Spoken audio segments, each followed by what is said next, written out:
Hello viewers, welcome back to Raghavarani kitchen and blogs. Friends, అందరు ఎలా ఉన్నారు? అందరైతే బాగున్నారు అనుకుంటున్నాను. నేనైతే చాలా బాగున్నాను. సో ఫ్రెండ్స్, ఈరోజు ఒక simple and easy, tasty and healthy recipe తోటి నేనైతే మీ ముందుకు వచ్చేస్తున్నాను. సో ఈరోజు రెసిపీ ఏంటి అనుకుంటున్నారా? మిక్స్డ్ వెజిటేబుల్ దాల్ రైస్ అండి. దాల్ కిచిడి అని కూడా అంటారు. సో ఇదైతే చాలా ఈజీగా, సింపుల్గా అయితే మార్నింగ్ పూట మనకి ఈజీగా అయిపోతుందండి. లంచ్ బాక్సెస్కి కానీ డిన్నర్ టైంకి కానీ మనకి ఎక్కువ టైం లేనప్పుడు టేస్టీ అండ్ హెల్దీ ఫుడ్ చేసుకోవాలంటే ఇలాంటి రెసిపీస్ని ప్రిఫర్ చేయాల్సిందే. సో నేనైతే ఈ రెసిపీ మార్నింగ్ స్కూల్కి వెళ్ళేటప్పుడు తొందరగా నాకు ఎక్కువ టైం లేదు అనుకున్నప్పుడు నేనైతే ప్రిఫర్ చేస్తాను. సో ఇలాంటి ఈజీ రెసిపీని ఎలా తయారు చేసుకోవాలో నేనైతే మీతోటి షేర్ చేసుకోవాలని చెప్పి ఈ వీడియో అయితే చేశాను అనమాట. సో ఇదైతే చాలా టేస్టీగా ఉంటుంది. ఇంకా ఇది వచ్చేసి చాలా ప్రోటీన్ రిచ్ ఫుడ్ కదండి. సో పప్పులలో మనకైతే మంచి ప్రోటీన్స్ కూడా లభిస్తాయి. ఈ రెసిపీని ఎలా తయారు చేయాలో ఇప్పుడు చూసేద్దాం. సో ఫ్రెండ్స్, ఇక్కడ ముందుగా అయితే నేను కుక్కర్ తీసుకున్నానండి. ప్రెషర్ కుక్కర్లో నేను ఒక చిన్న గ్లాస్ అయితే కందిపప్పు తీసుకున్నాను. సో సేమ్ గ్లాస్ తోటి ఇక్కడ నేను 2 గ్లాసెస్ రైస్ కూడా తీసుకుంటున్నానండి. ఈ పప్పుని, బియ్యంని శుభ్రంగా వాష్ చేసేసుకోవాలన్నమాట. ఒక 2-3 సార్లు నీట్గా వాష్ చేసేసుకున్న తర్వాత దీంట్లో నెక్స్ట్ మనం వాటర్ యాడ్ చేసుకోవాలి. అంటే నేను ఏ గ్లాస్తో అయితే పప్పు తీసుకున్నానో అదే గ్లాస్ తోటి 2 గ్లాసెస్ రైస్ తీసుకున్నాను. అంటే కంప్లీట్గా 3 గ్లాసెస్.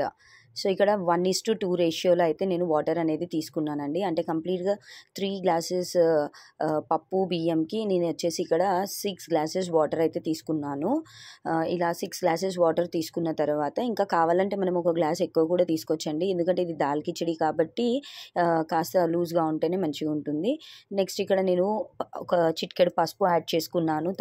తర్వాత ఒక 1 స్పూన్ ధనియాల పొడి, అలానే నేను ఒక 1 spoon full of sambar powder కూడా తీసుకున్నాను. నెక్స్ట్ సాల్ట్ టేస్ట్ తీసుకుని ఇందులో నేను వచ్చేసి ఒక 2 స్పూన్ల వరకు ఆయిల్ అనేది యాడ్ చేశాను. సో ఇక్కడ నేను ఇక్కడ సొరకాయ ముక్కలు తీసుకుంటున్నానండి. ఇక్కడ ఆప్షనల్, మీరు వేరే వెజిటేబుల్స్ కూడా తీసుకోవచ్చు. క్యారెట్ కానీ, మునక్కాయలు కానీ, ఇంకా వంకాయలు కానీ, బెండకాయ కానీ. సో బట్ అవి అయితే ఎక్కువ జిగురు ఉంటాయి, వంకాయ అయితే కండర వస్తుంది కాబట్టి అవి ప్రిఫర్ చేయకుండా పొటాటో, ఈ బాటిల్ గార్డ్, ఇంకా అదర్ వెజిటేబుల్స్, క్యారెట్, దొండకాయ ఇలాంటివి ప్రిఫర్ చేయొచ్చు. సో ఇక్కడ నేనైతే సొరకాయ తీసుకున్నాను. సొరకాయ అయితే బెస్ట్ ఆప్షన్ అండి, బాగుంటుంది. సో నెక్స్ట్ అలాగే ఇక్కడ నేను వచ్చేసి ఒక 4 నుంచి 5 టమాటోస్ అయితే తీసుకుని ఇలా ముక్కల కింద కట్ చేసేసుకున్నాను. కావాలంటే ఇందులో మీరు నెక్స్ట్ ఇంకా పచ్చిమిరపకాయలు కూడా ఎక్కువ యాడ్ చేసుకోవచ్చు. నేనైతే ఒక ఉల్లిగడ్డ పెద్ద ముక్కల కింద కట్ చేసి ఒక 2 పచ్చిమిరపకాయలు అయితే వేసుకున్నాను. నెక్స్ట్ ఇక్కడ టేస్ట్ కోసం నేను జీలకర్ర వేశాను. అంతే అండి.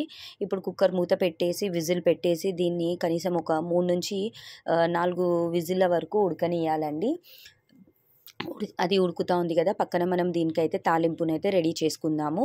సో 3 to 4 విజిల్స్లో మనకి ఈ రెసిపీ అనేది ఆల్మోస్ట్ రెడీ అయిపోతుంది అనమాట. సో అది పక్కన పెట్టేసుకుని మనం ఇక్కడ పోపు అయితే రెడీ చేసుకుందాము. సో పోపు కోసం ఇక్కడ నేను ఆయిల్ తీసుకున్నాను.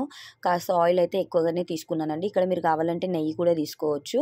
సో పోపులో నేను వచ్చేసి ఆవాలు, జీలకర్ర, ఎండుమిరపకాయలు, ఇంగువ, కరివేపాకు ఒక 2 రెమ్మలు, అలానే ఒక 4 నుంచి 5 వెల్లుల్లి రెబ్బలు అయితే దంచేసి వేసుకున్నానండి. వెల్లుల్లి అనేది నేను లాస్ట్లో వేసుకున్నాను, ఎందుకంటే మాడిపోతే చేదొస్తుంది కదా, ఫ్లేవర్ అనేది పోతుందన్నమాట. అందుకనే లాస్ట్లో వేసుకుని ఇలా పక్కన పెట్టేసుకున్నాను. చూడండి, ఇప్పుడు మనకి ఒక 3 నుంచి 4 విజిల్ల తర్వాత ఈ పప్పు, అన్నం అయితే చక్కగా కుక్ అయిపోయింది. సొరకాయ అన్నీ కూడా సో కనిపిస్తుంది కదా.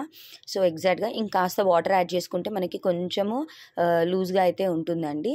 సో ఇప్పుడు ఈ తాలింపుని దీంట్లోకి అయితే ట్రాన్స్ఫర్ చేసేసుకోవాలి. సో ఈ రకంగా మనము వేడివేడిగా దీంట్లో నెయ్యి యాడ్ చేసుకుని తింటే సూపర్గా అయితే ఉంటుంది.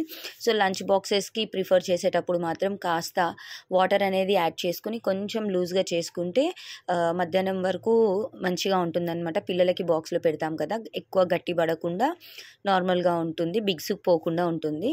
సో ఇక్కడైతే నేను కాస్త వాటర్ అయితే యాడ్ చేసుకున్నాను, ఎందుకంటే ఇది నేను ఇప్పుడు లంచ్ బాక్సెస్ కోసం ప్రిపేర్ చేసుకున్నా కాబట్టి.